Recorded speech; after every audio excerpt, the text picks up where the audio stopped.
give the folks coming in online a couple minutes, well, not a couple minutes, a couple seconds. Join us.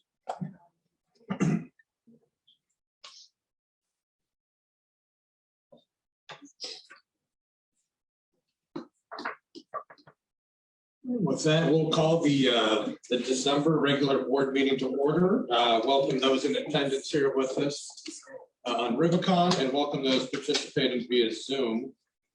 Just a point of order, Darren Schwederman, who some of you see on the screen, is participating remotely. However, by Ohio rule, he can engage in conversation but cannot vote or take official action. So you might just see his face. I'll leave you.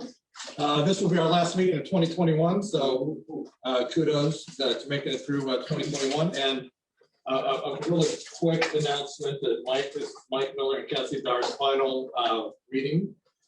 So we'll thank them a bit later in the meeting for their service, but you guys hear the clock ticking, working down. And then maybe for all the parents who their kids haven't told them the full story, tomorrow's the last day of school.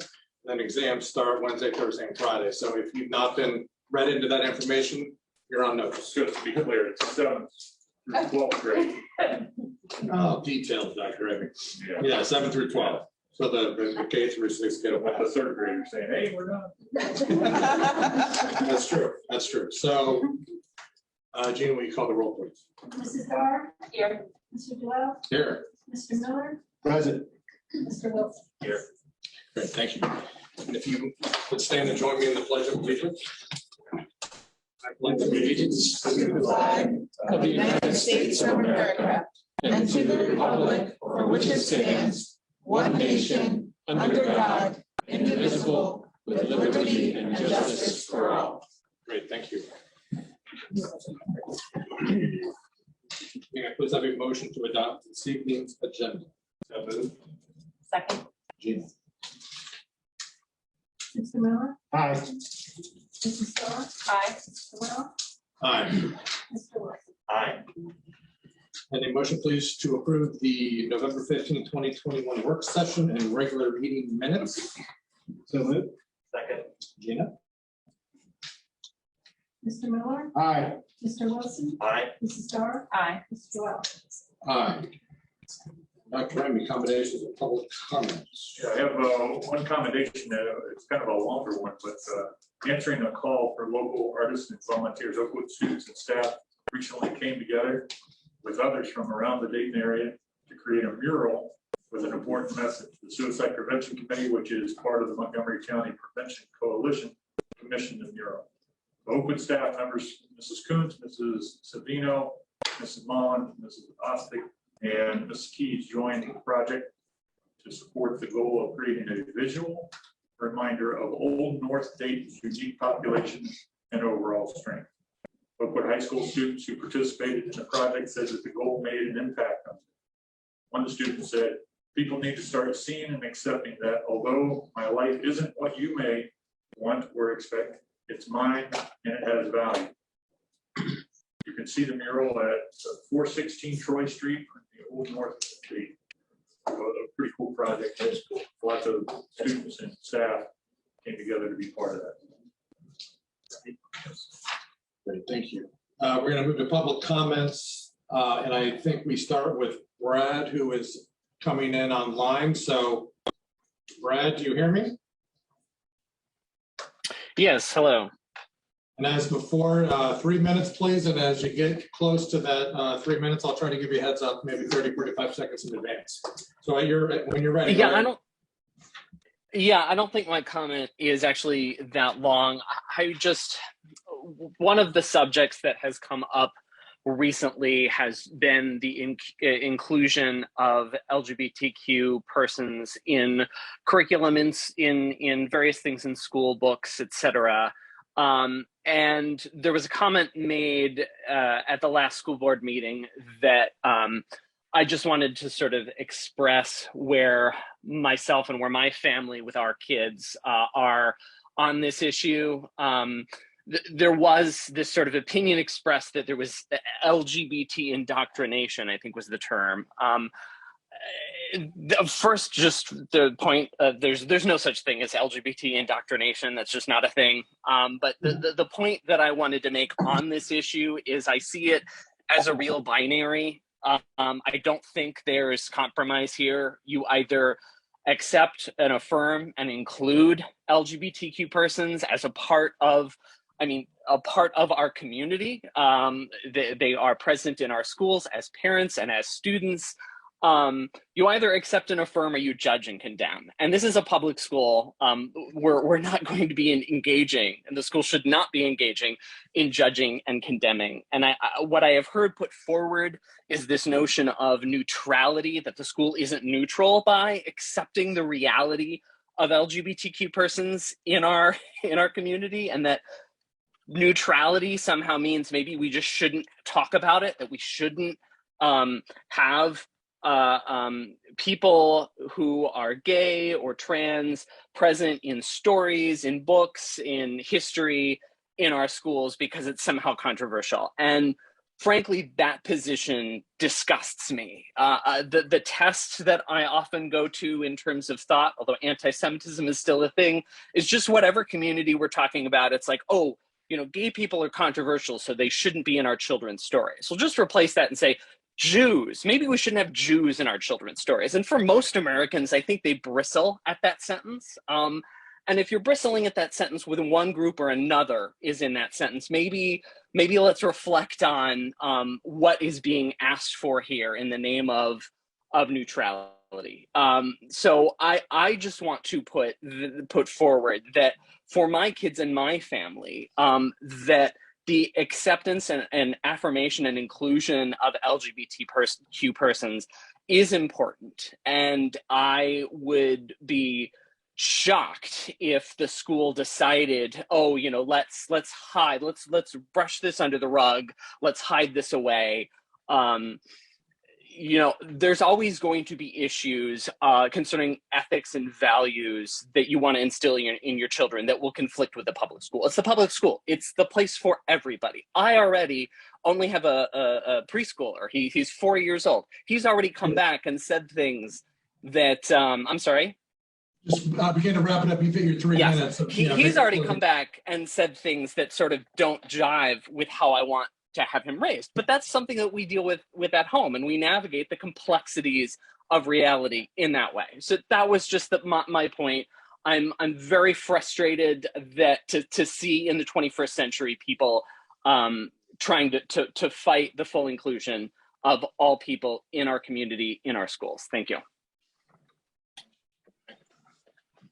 Mr. Power, you're up next. Thank you. Watch out for the falling ceiling tile. Thank you. I've been instructed to stand on this X. Yeah. Look fun. Oh, yeah, very good. Well, thank you very much. First, let me say to Mr. Miller and Ms. Dar, thank you for serving our community. I know it's a real commitment. Mr. Miller, I can see you've already got your close retirement period going on, so maybe you've already started to enjoy the fruits of getting a little more time with your families. So thank you for that. Let me also say that, I think one of the reasons that this is such an attractive community is because I think very few people, I've never seen our school system, anyone in our community reject anybody from any walk of life or any demographic or any form of something that would seem different from the norm, which I think is so wonderful. And part of the reason why all of us are so caring about this community, because it is so special because of one of those many reasons. One thing that I wanted to share, and I recognize that in 3 minutes you don't get much time, but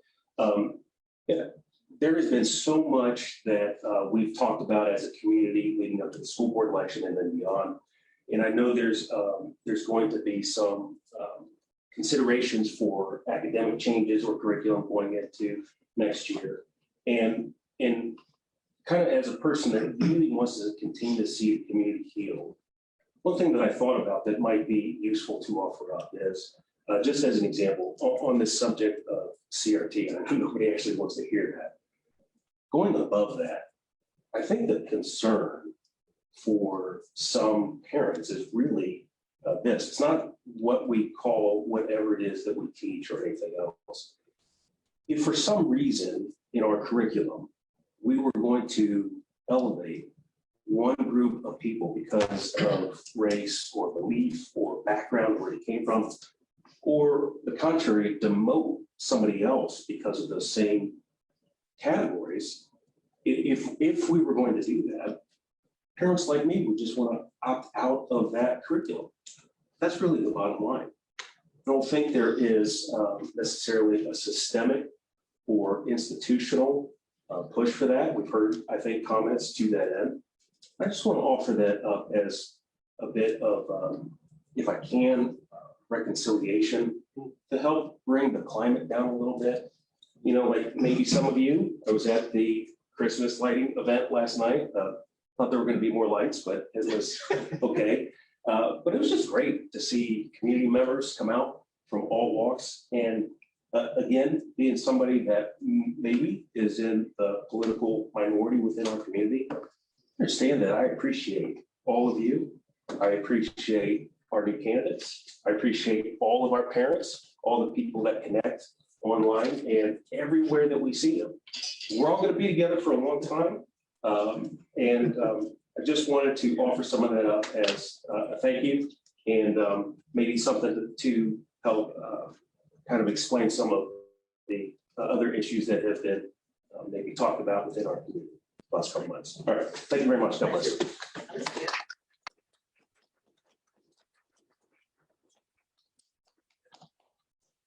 Great, Dr. Lang, going to move to you for curriculum showcase, if we could. Yes. We really had a great year for the high school writers competition and the annual Dottie Deck Good Life Award Writing Challenge. High school English teacher Emily Sullivan and 3 of the top finishers will explain the countywide competition, how it fits into the 9th grade English curriculum, and why the prompt made an impact on the writers.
Internet.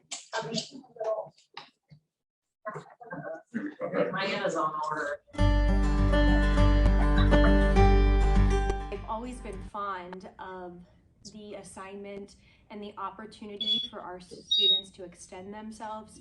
They are really talented writers, but it's an enriching experience for them to be in a competitive environment with their writing and then to be recognized. For them, they're seeing it as an incentive to improve their writing. For me, as their instructor, I'm seeing, well, by 4th quarter, my essays will be really easy to grade because they've honed these really sound writing skills. So it's a really good foundational writing task that I use way beyond the competition. It's a very methodical process I use, and some outwardly might say, wow, it's a 500-word assignment. How does that turn into 10 days of instruction or activities related to it? I don't say it's always 10 days, but it spans about a week and a half of our time. It starts with clearly understanding the prompt and really dissecting the rubric. Then one of my techniques with teaching writing is showing model examples. I do this with all sorts of assignments, and luckily over the years, 18 years, I have a plethora of resources to show.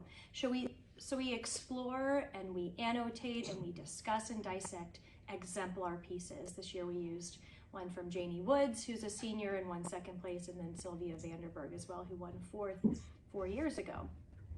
And from there, the students just draft, they receive feedback, and then I get into the diction and syntax work to really help them grow their writing skills. We discuss voice, we discuss the use of precise action verbs, we talk about varying punctuation points. Last year was one of my best years, the 2020-2021 competition. We placed second, third, and fourth. We weren't able to secure that first place spot, and that always kind of stuck with me because we've had years where we had a second place or maybe a third place. But something about that 2, 3, and 4. And so I brought that up with the students this year, and I said, maybe this is our year, maybe this is our year, and then it was our year.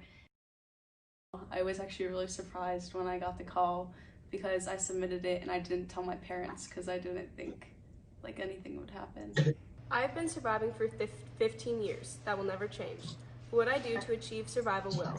As a toddler, I played, ate, and slept. That was my key to happiness. In 2019, when I turned 13, things started to change. What I used to do to thrive no longer worked. My key no longer fit. I didn't prepare for tests. My friends overruled my family. I stayed up at late hours completing homework. I fought with my brother, and I neglected to take care of myself. My parents tried to slip in advice when I seemed to be non-adversarial. Taylor, you need to block out time for yourself, or managing time is crucial to avoid stress. Those phrases I heard constantly, but the tattooed words in my brain didn't sink in until almost 2 years later. It's about keys, and it was a metaphor relating to my life on how I have different keys that plug into different areas to help me survive and thrive throughout my teenage years. My piece personally was about my struggles, especially when I was younger and all the way up until now, with self-worth and my desire to change the world but not knowing how. I've always felt a fire that burned in my chest when I thought of the future. One of my earliest memories as a child is of sitting next to my mother's friend and, when she asked, proudly telling her that I didn't have time for playing. I was too busy making plans for changing the world. In 7th grade, I started keeping a journal of my world-changing ideas. Admittedly, they jumped around a lot. A mental health club for my peers, a tutoring service, soup kitchens and food banks and lunch plans for those less fortunate than I. I couldn't stop myself from thinking big picture. I had so many ideas, but no matter what it was or how much I wanted to start helping, they were never good enough for me. Over time, I couldn't help but feel that it was me that wasn't good enough. So my essay was basically just about how I found that when I was off my phone and spending less time on my phone and more time with my friends and my family and like doing things other than being on my phone, I was way more happy and just had more space in my head. Little by little though, I started to notice the effects. I watched with wonder as my zeal for life returned. I hadn't even noticed it faded. My general outlook on life became so much brighter, and now I feel like I'm finally able to appreciate the ordinary beauty of everyday life without the constant stream of noise from my phone clouding my thoughts.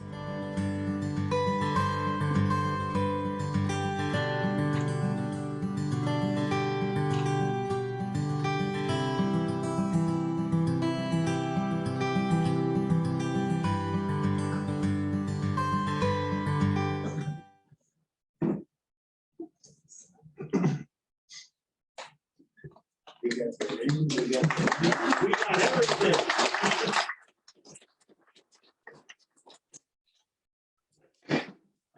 Refreshment. All right.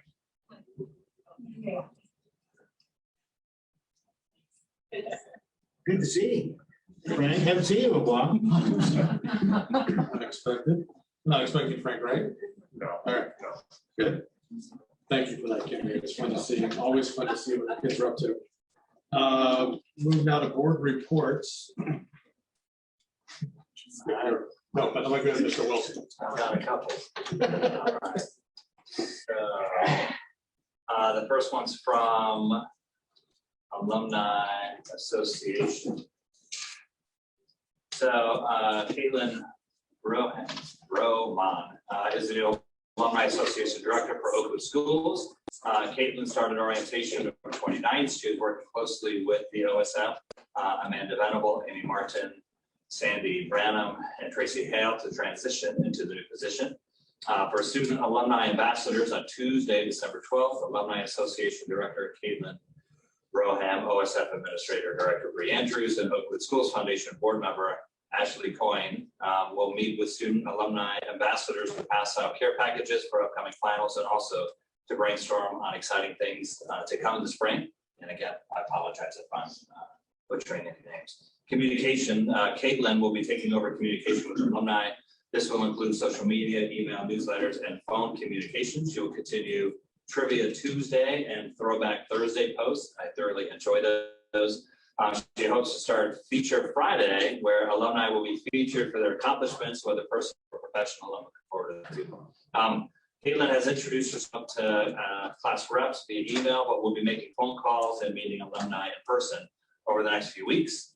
And we'll soon be collecting information and we're working on the winter alumni newsletter. So lots of good stuff happening there. Yeah, she started on the 29th and jumped right in. We set up an orientation. We took her on a tour. We took her around the building and those kind of things. And she has jumped in and doing some really good work. So. Yeah, good stuff. And now from the Oakwood Schools Foundation. Annual funds for support during the season of giving, a critical time of year for the nonprofit sector. OSF's fundraising focuses on annual operational support for the OSF.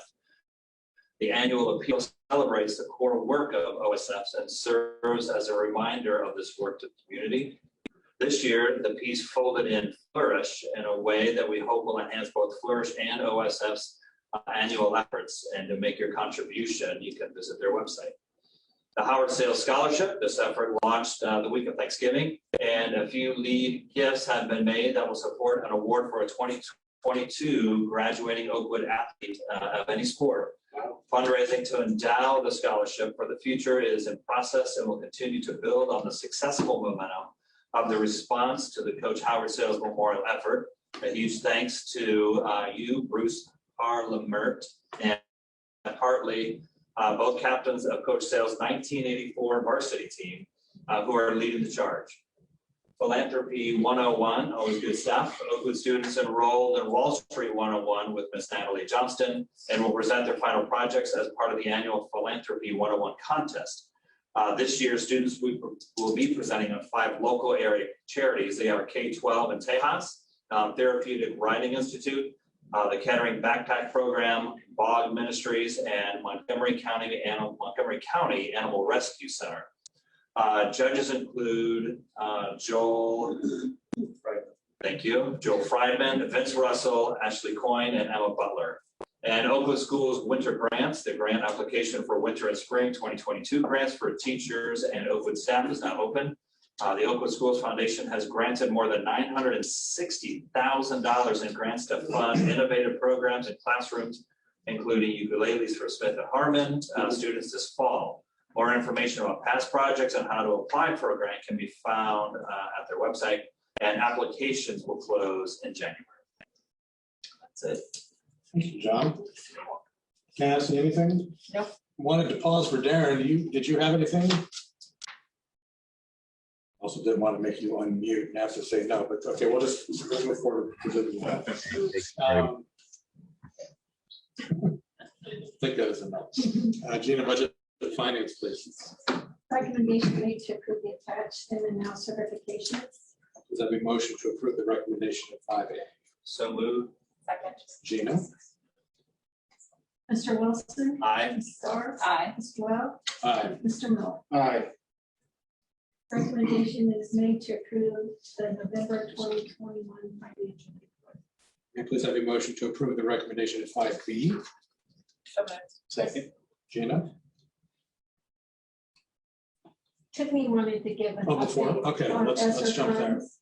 It's been a minute since we updated the board on the federal stimulus allocations that the district is expecting to receive. If you recall, the estimate is about $1.8 billion at ESSER 2 and 3.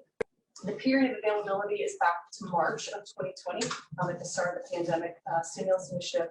We have through September of 2024 to spend that $1.8 billion. To date, we are waiting to hear from the state auditor's office and the state of Ohio on how those funds will be distributed. and how those funds will be audited. We have not been given formal compliance guidelines, nor do our auditors know how they're going to audit the expenditures and the financials of that. So we are waiting right now to hear what those guidelines are going to be. We are actively working with the state. We have only received just under 1% of that $1.8 million. The state has yet to appropriate expense of those funds for distribution out to school districts. At the high level, is primarily looking to utilize that funding recovery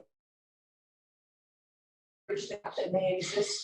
And then the remaining funds, investments in other student programs, curriculum needs and access, facilities and infrastructure, safety and security measures, and continuity of services to ensure availability of quality employees. So that's at the highest level, kind of where we are. We're sitting and waiting for audit and the state to tell us when funds will be available and how we're going to be audited and essentially judged on, not judge, that's the wrong word, but what they're going to be looking at and how we spend the funds.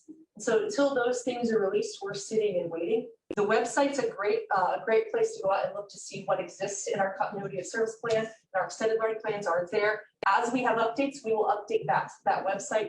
It's on the COVID tab on the district website. Are there any questions for any of you?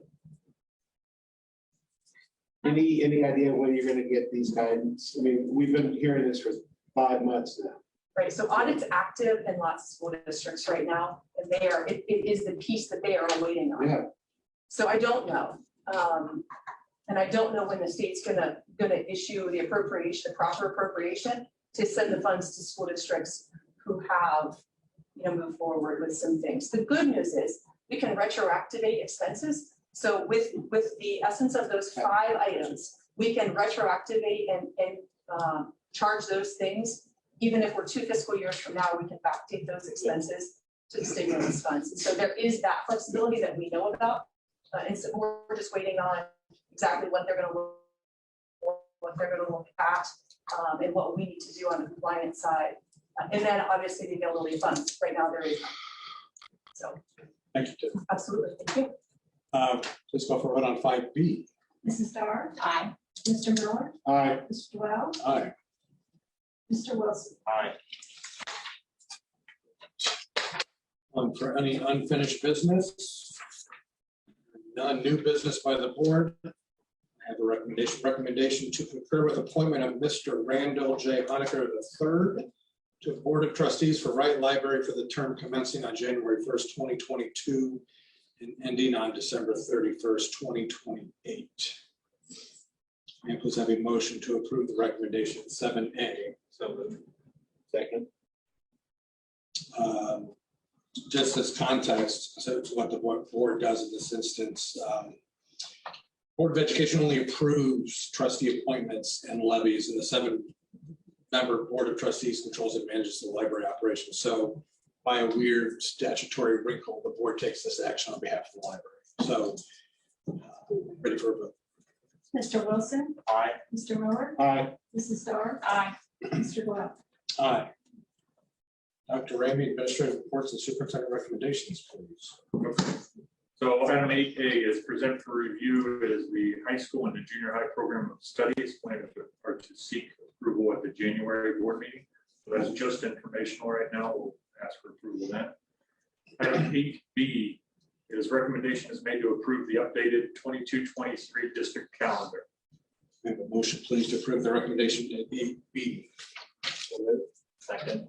So just to clarify that, that's not an approval of a new calendar. That's simply reflecting the changes that we had made at the beginning of the school year, kind of a staggered start so that we could get to know our kids a little bit better. And it's what we have done the last couple of years. So it's not a new calendar, it's just adjusting those beginning dates.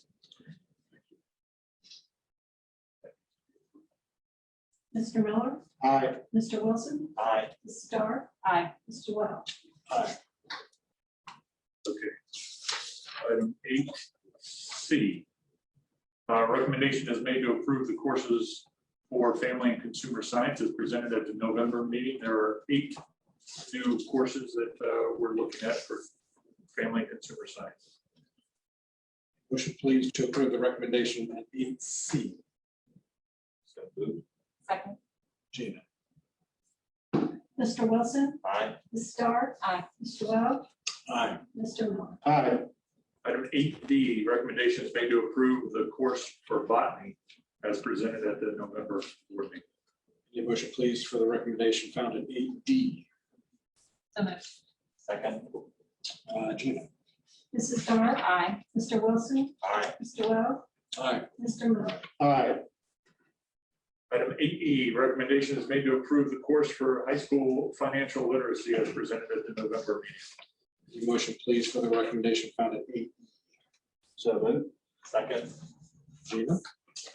Mr. Miller, Aye. Mr. Wilson, Aye. Ms. Starr, Aye. Mr. Weld. Aye. Also for action is recommendation is, I'm sorry, 8F, recommendation is made to approve the 22 summer school reading program as presented at the November board meeting. Motion please for the recommendation found at 8F. So moved. Second. Gina. Mr. Wilson, Aye. Mr. Miller, Aye. Mrs. Starr, Aye. Mr. Weld. Aye. The last three are just informational, so presented for review are the policy updates. The plan is to request approval to adopt at the January board meeting. There are several that were part of the fall update that we completed a couple of weeks ago. Mr. Miller was our representative at that. Item 8H, Allison Couch, Director of Ed Services, will update the board by ensuring that the district meets the nutrition standards as required by law. So just so you're aware, again, this year, we have free lunch for everybody. And that is something that was started the last school year. We started this school year doing the 2 hot, 3 cold days. Part of that was food that we needed to get and personnel pieces that we had to try to manage. If you remember, our high school didn't used to be part of the lunch program. They have actually joined that program this year. So helping them get up to speed on serving preparation. We still work with the EPC, Bonnie Muckenthaler, who is with the EPC, who helps oversee and make sure all that's in compliance. We have started 3 days hot, 2 days cold now. And right now, till we hear more, it's a free lunch for everybody. We anticipate that remaining for this entire year. Then we'll see for next year. Right now, we are serving probably 200 plus lunches additional than what we've ever, like our highest lunch count in a day was 500 something. We're well over 700 some days. Actually, I stopped by Smith the other day and they were down like in the 280s or something. And they were like, oh my gosh, like slow today. And that's usually around what their average was prior COVID. So COVID has definitely thrown a wrinkle in everyone's nutritional system. So, and menu changes regularly happening with food shortages, which that's so it's just a quick update. Thank you. Item 8I, the following field trip information is presented for review. So the Oakwood High School Band and the junior high 8th grade are going on trips. And the marching band is going to Disney in February, and the junior high 8th grade students are going to Washington, D.C. Obviously, those things are subject to any changes in the level of national security, but also they're dependent on COVID and all the other components. So the plan is to go. That's a great opportunity for our students, but we all know that that can change, and those things may have to be canceled as well, which is all of our general, and I'll just move right into personnel. Sorry. So let's do this as a consent agenda if we can. Item 9A through C and item 10A through E together, please. May I please have a motion to approve the recommendations at 9A through C and 10A through E. Second. Gina?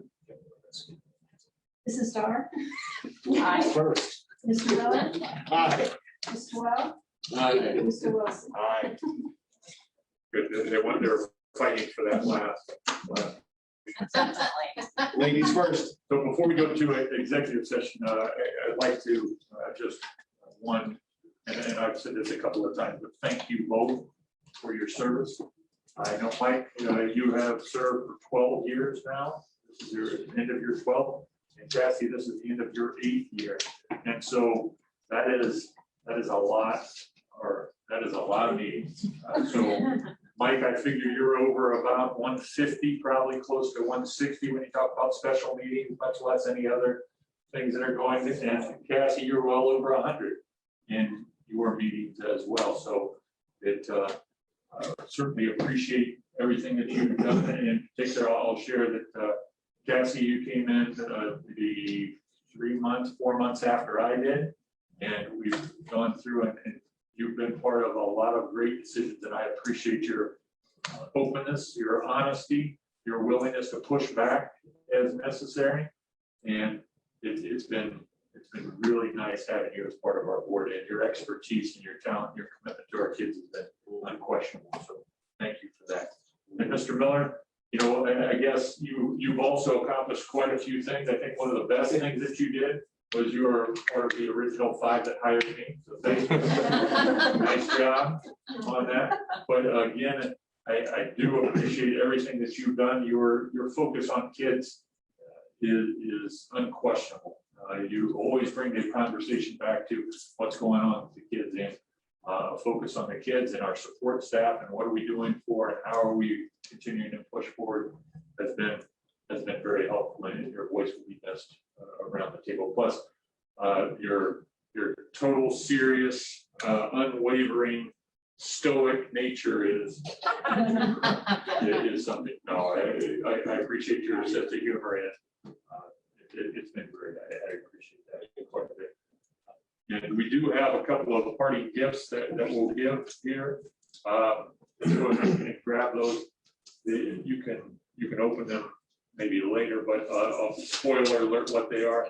They're clocks, very nice clocks that have your name engraved on them. And very nice. Thank you. Thank you. Parting gift. Thank you. Sure. Let me just supplement that. I can't do better than that, but on behalf of the returning and the new members, each member has made a personal contribution to the Grants Endowment Fund via the Oakland Schools Foundation in your recognition of your years of service. And we'll have a letter to you in the near future about that. So something that we've started a few years back, I think largely at maybe both of your suggestions. So now we need to see you both benefit from that action. So Thank you. anything you guys would like to say? Yeah, it's just been an honor and a privilege to serve in this capacity. I don't want to get upset. When I started this, my kids were really tiny, and now they're all in school, and we're super busy, and it's just a good time for me to step down and be involved with them. But I've loved working with all of you. Our administrators are amazing, and I've learned a lot as an educator as well. So thank you for letting me push, and we can disagree and we can debate, and that's what I love about this group. So thank you. I'll miss you working with you guys, but if there's anything I can do to help. Okay.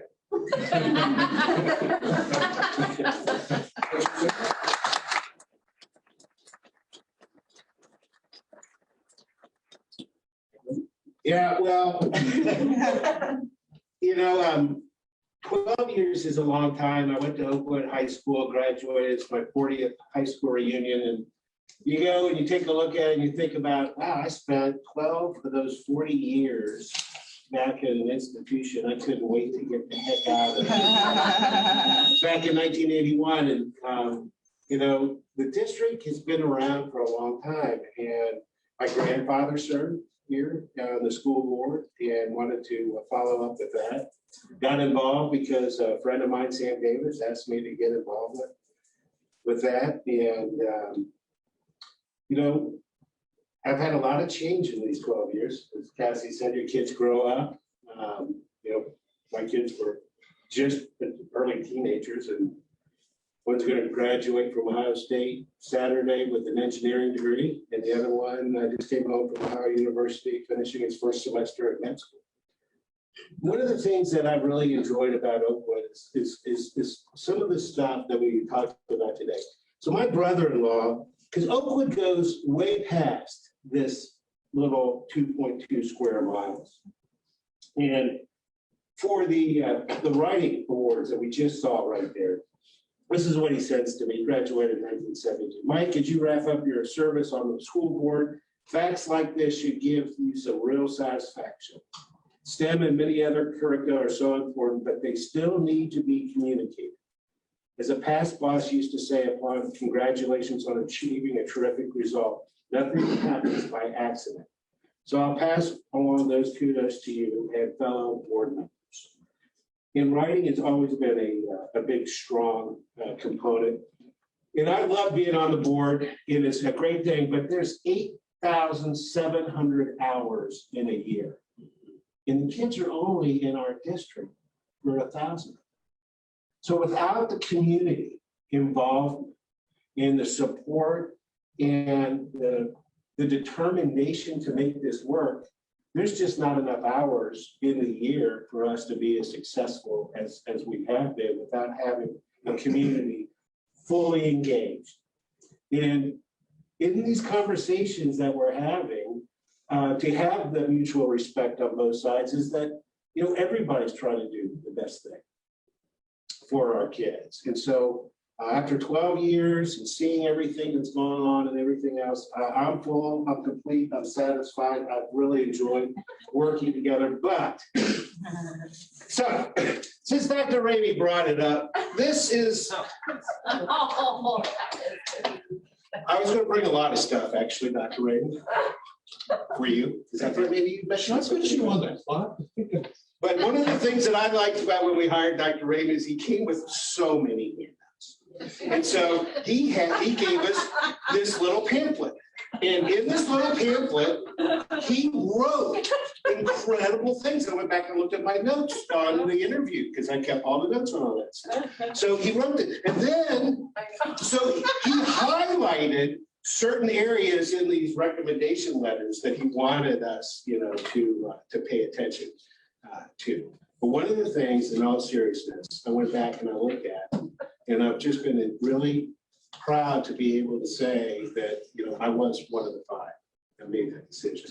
And what you have brought to this district has just been incredible. So I will end with this. What Dr. Ramey said to us, why do you want to be the superintendent of Oakland Schools? Well, it's amazing how you look at this. Being superintendent is the greatest job in all of education because it is where you can do the most good for the most children, which is our #1 priority, and for the entire community. And public education in Ohio, and more specifically Oakwood, is at a critical crossroads and is in great need of visionary yet practical and focused leadership. And it sounds like current events.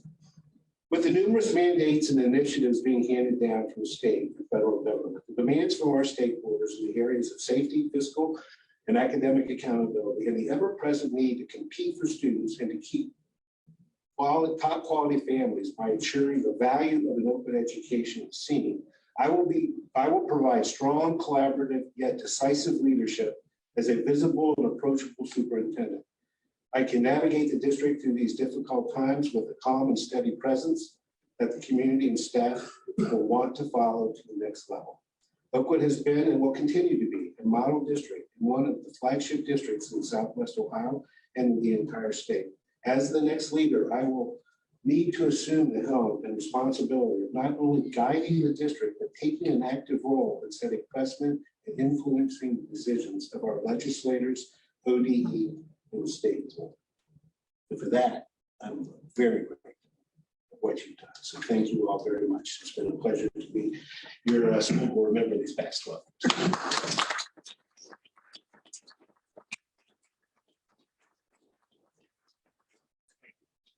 You're welcome. Thank you.